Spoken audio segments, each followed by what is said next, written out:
Afternoon. This is the grade 1s from Smartboard to Kitchen Table video. Today we're talking about making 10 and then adding strategy. So the reason why we use this strategy is because we're trying to train the children to move faster through math problems. So this is work that's done on the paper first, but we're really training their brains to try and do this mentally. So the first way we make 10 is using a 10 frame strategy.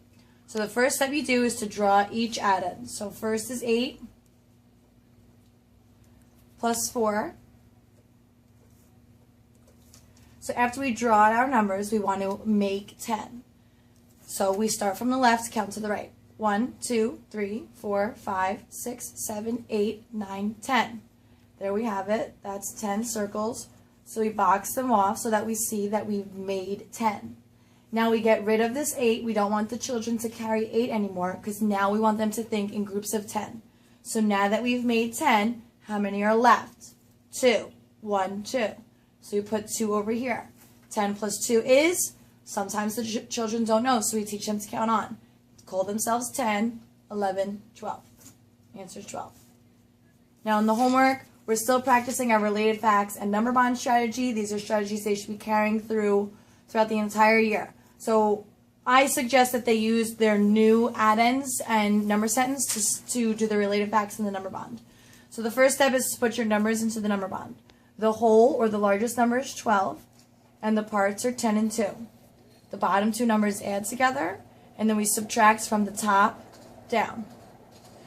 We use the symbols within the number bond to help the students visualize and put together their related facts. So the first fact we add, which is 10 plus 2 equals 12. Then if we start on the opposite side, 2 plus 10, that also equals 12. Then when we subtract, we start at the top.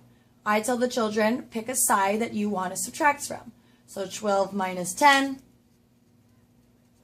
is 2. And if we go to the other side, 12 minus 2 is 10. Very important that you stress subtracting from the top down. Lots of times the children want to start from the bottom, and then that creates incorrect related facts. Now the other way to solve making 10 is actually breaking apart a number to get to 10. So if we have this number, the same problem, 8 plus 4 equals blank, we put our numbers into the equation. Now we have to think, 8 needs how many more to get to 10? Well, 8, 9, 10. It needs 2.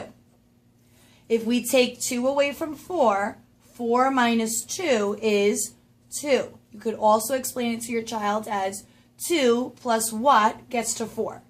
Once we find out these two parts in our number bond, we could say goodbye to Mr. 4.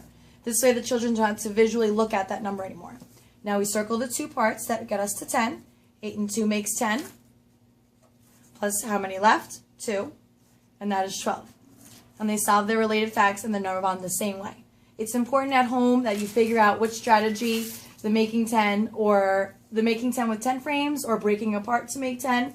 Figure out which strategy is working with your child. We're noticing that each day in the classroom, but it's important that you're aware of which strategy they're using more often so that we can support them with that strategy in the school. And there you have it. That was our From Smartboard to Kitchen Table video on making 10 and adding on. Thank you.